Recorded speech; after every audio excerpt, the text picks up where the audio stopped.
Hello বন্ধুরা, তো good morning সবাইকে। তো তোমরা সবাই কেমন আছো? আশা করছি সবাই খুব ভালো আছো, আর আমরাও খুব ভালো আছি। তো আজ সকালটা দেখো কতটা সুন্দর। আর এই দেখো আরও ঘুম থেকে উঠে গেছে।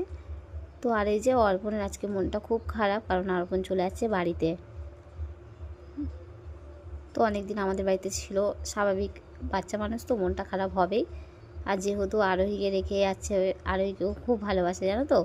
আর এই যে আরোহীরও মনটা খারাপ হয়ে গেছে। তো তারপর ওরা চলে যাওয়ার পরে যে আজকে দুপুরে রান্নার আয়োজন করছি। তো তারপরে এই যে আরোহীকে স্নান করিয়ে দিলাম। আরোহীকে স্নান করিয়ে রেডি করছে। আর ওকে তো কোনো মতন মানে আরোহী তো খুবই কান্না করছিল ওরা চলে যাওয়ার পরে, মানে ওকে ভুলিয়ে রাখা যাচ্ছিল না।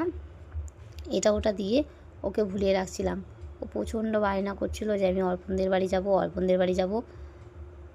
আর এই দেখো এইদিকে আমার বড় মেয়ের কাজ, তোমরা তো জানোই, ও তো সবসময় কিছু না কিছু করতে ব্যস্ত। তো তারপরে এই যে এখানে আঁকছিল। তো এখানে আবার আজকে এঁকেছে টম অ্যান্ড জেরি। তো তোমাদের কেমন লাগলো ওর আঁকা অবশ্যই কিন্তু কমেন্ট করে জানিও। তো টাটা।